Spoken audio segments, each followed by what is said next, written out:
Hey guys, Hub here. A little update on our time in Cali. It's been kind of interesting, new stuff for us. Let's see, we were at the end of our first week trying to manage our clock, and both of us having fewer than all of our hours. I don't know if I'm going to say this right, but Little Hub sitting up front. He'll correct me if I'm wrong. But in general, we were both shy of some hours and had to get from where we were, what was it, 4 hours from where we stopped last night? 5 hours to get from there, this truck stop where we stopped, into San Diego where our pickup was. So the debate was, he got his hours back at midnight. Do we take off at midnight and let him drive and get us there? And then I get up after we're there and get us as far as I can with the limited hours I have up towards San Francisco to San Jose for our next pickup, which is tomorrow morning. So we debated that. We debated staying there the night where we were, and me picking up in the morning my regular time and driving in time to pick up and go from there. And then he could drive us all the way into San Jose today. I couldn't make it all the way to San Jose today with my hours. He could have if we'd done it that way. But what we decided to do was to have him drive all the way in this morning from midnight when he got his hours back. And that's what he did. So our pickup was at our drop off was at 7:30 local time. So we got there and waited. He hit the bunk and I delivered at 7:30. And then I drove as far as I could with the hours I've had left, up Highway 5 towards San Jose. Not getting there, of course, but we can't pick up there till tomorrow morning anyway. So the thought process is, if he stopped at 5 o'clock this morning, I drive up here, we get within 4 hours of there. I drive in the morning in time for the pickup. At that point, he's got 24 hours, a 24-hour break in so far, and I continue driving my regular schedule till I'm done in the afternoon, and he can start back on his regular schedule tomorrow afternoon at 4 o'clock, at which time he will have a 34-hour reset. It made sense to us. I think it still does. I don't know. Somebody may see this and see a better way. We chewed it back and forth the whole night.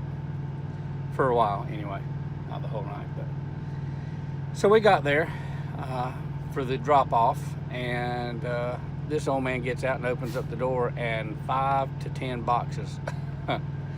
Boxes of T-shirts, I believe, came crashing down on my head. So we picked those up, the dock worker and myself, and put those up, and everything was just boxes. Nothing was palletized. So I back up to the dock with that door open, let him clear out the back, and then I pull forward to open the second door so as not to drop a whole bunch more. They finally get that unloaded, and I pull out and decide I'm going to load, lock, and strap the best I can the remaining load that we've got now. Nothing's breakable, but as sure as the world, that stuff would bounce around. Those boxes would come tumbling down. They'd be all over the back of the truck, the back of the trailer. So that's the first time I've had to get in there and strap anything down or use load locks. So I had 2 load locks on the back of the truck and plenty of straps. Somehow I've collected straps. Got 2 out of the last trailer I picked up. Somebody left in there. So I did a couple little video snippets of those. We're just playing around with the video now, learning to edit and splice together stuff. So I wanted to do a couple little pieces to let Joel play with the editing software. So got a little pre-strap and post-strap videos of this old fat man trying for the first time to get something strapped in and load locked in. So I think it's pretty secure, at least as good as I could do with my vertically challenged self. So we're going to take this and put those at the end of it so you can watch those. And then we're going to do start the videos with things that we see that are important in team driving, based on our experience, and of course our situation being father and son is going to be unique to a lot of team drivers out there, but I think a lot of it will still apply.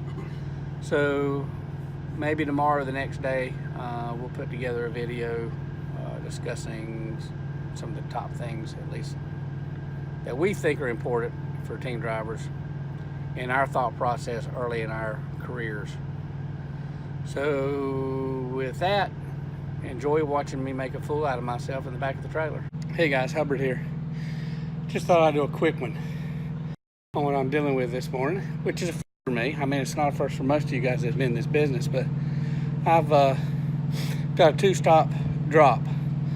First stop, backed in, started opening up the doors. These are t-shirts and fabric and stuff.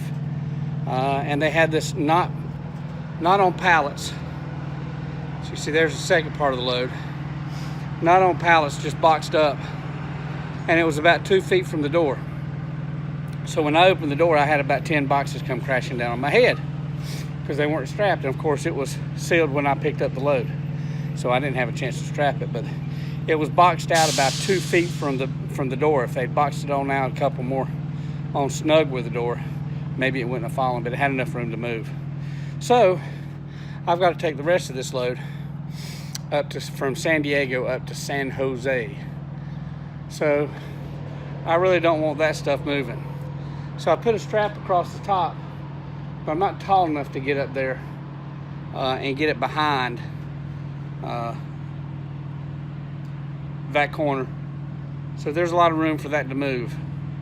So I'm gonna try to fix this. So I'm gonna do that, and then I'll show you what I ended up with. It might be pretty, it might not. It might be wrong, it might not be right, but it may be wrong, it may be right, it may be wrong. Sounds like a song somewhere. Anyway, I'll be back in a few. Okay guys, old, fat, short, cricket hat. Anyway, this is what we got. See if I can turn this camera around. I can't even see it. All right, let's do it this way. That's what we got. I wish I could get back up there to the top because those boxes are back further, and I wish I could get them a little bit more secure, but at least I think I got the straps high enough that if they come out, that'll catch them. And they got the bottom load locked with load bars. That's as much as a short fat man can do. In fact, I found out something I need on my truck, and that's a little ladder, because I'm only 5'7". Only 5'7". But there's a whole lot packed into this 5'7". So I had to improvise. Don't have a ladder, so I use a bucket. The bucket held me this time, but I wouldn't trust it for very long. It wasn't happy doing it. But anyway, we're strapped in and ready to go to San Jose. San Jose. It's easy for me to say. After I doctored my finger where I busted on that load lock, pinched it. Feels good. Blood blister and bleeding at the same time. So anyway, second part of the load, hopefully locked down. We'll see when we get there. Y'all be safe and do a good day's work and act like somebody.